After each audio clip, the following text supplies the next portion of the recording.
Hi everyone, this is Denise with Purple Paper Paradise and the Craftwell Design Team, and I'm here with an eBosser video for you. I know it's been a long time since I've done a video. I do apologize for that, but I actually moved my craft room into a different area of the house, and it took a long time to get it all down and situated. So I'm all set up here now, and I wanted to show you a video.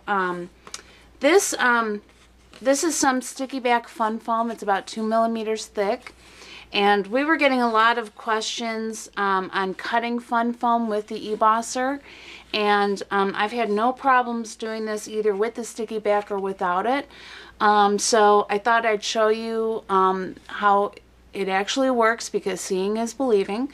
And then I also created a little project here that I thought I'd show you, where I actually used some dies that coordinate with a stamp set to create a stamp that I stamped the background onto this colored cardstock and then stamped on top of it. And I'm going to show you just real quickly how to do that, because it creates a really neat card that is completely one-dimensional. There's nothing added onto here. It's all ink using my fun foam stamps with my eBosser. So to do this particular stamp set and dies are from Paper Tray Ink. It's Pretty Peonies. And for these particular dies, and this may be different for other manufacturers, so I'll always kind of test it out, but I found that I have to cut with the raised side into the sticky back. So I'm going to go ahead and just put my die here on my platforms. I'm using the standard sandwich for thin metal dies. You got your B, C, D, and then I'm using the magnetic shim in lieu of plate E. If you have plate E and you don't have the magnetic shim, then by all means use that one instead. And place my fun foam on top, and then my A plate. Now, one thing I want to point out to you, you can see my A plate is very cut up. This is actually my original A plate. I haven't broken one yet. Sometimes what could happen is you could get some texture from the A plate onto your fun foam. But what I have found is that if you cut it and then let it sit for a few hours, it usually kind of bounces back. So if you want to get a nice smooth surface with your fun foam stamps, you can certainly do that using this method. And even if you're using, depending on what color ink and stuff you're using, you might even be able to get a good impression right off the bat. So here you can see it just pops right out. And then what I did here is I just took off this paper lining, and I adhered it to an acrylic block. And I'm going to go ahead and show you real quick how I did this, so you can see how it all works out with the stamping. But you can, if you want to keep this permanently, you can just mount this onto a little piece of plastic or something. I figure since I have the dies and I have plenty of the fun foam, I'm not going to bother keeping them. I'm just going to go ahead, and if I want to do this again, I can always just recut it. I'm only using a small piece of the fun foam. So let me go ahead and show you how this all works. Okay, so first off, with this card, I did a fun foam stamp for this label, and I used a darker pink than the cardstock, and then I masked it to stamp the rest of this.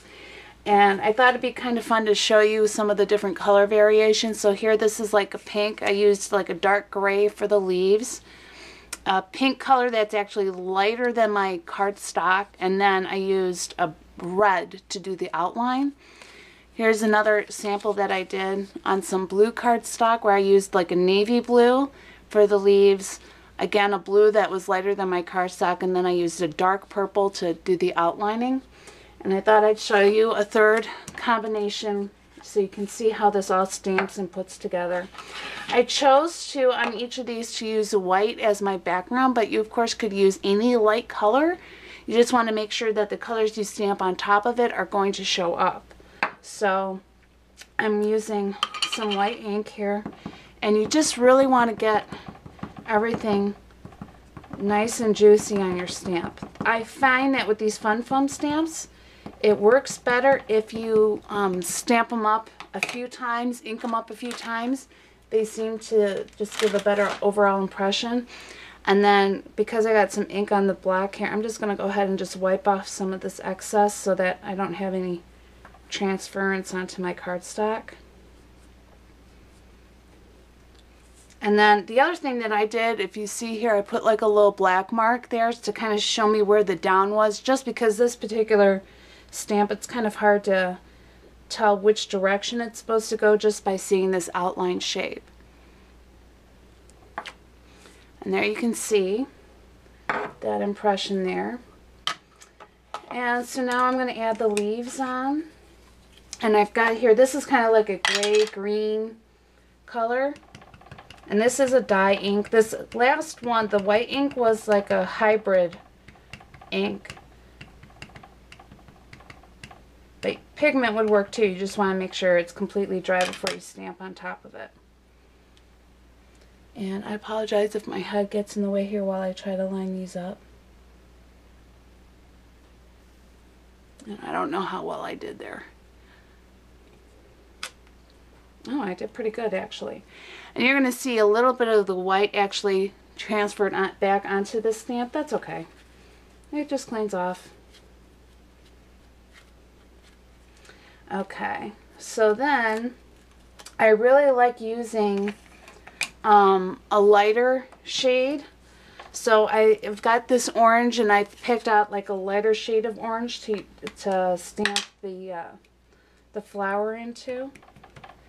And because I'm stamping this all on white, it's almost like these colors become a little bit more opaque, even though I'm using a dye ink.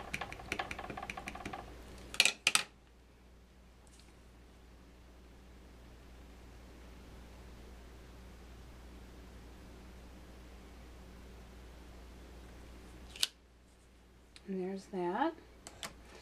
And now I'm going to use a darker, well, it's kind of like an orangey brown color, like a kind of like an orangey rust, to do the outline stamp.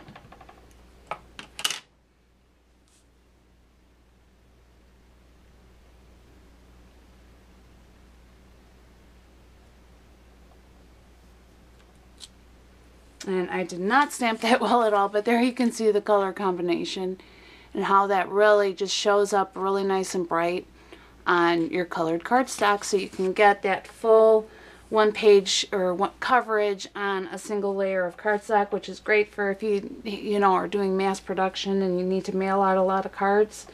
You know, you don't have to worry about extra postage. So that is cutting fun foam in the eBosser and making fun foam stamps with your die cuts. And have a great day, everybody. I'll see you soon.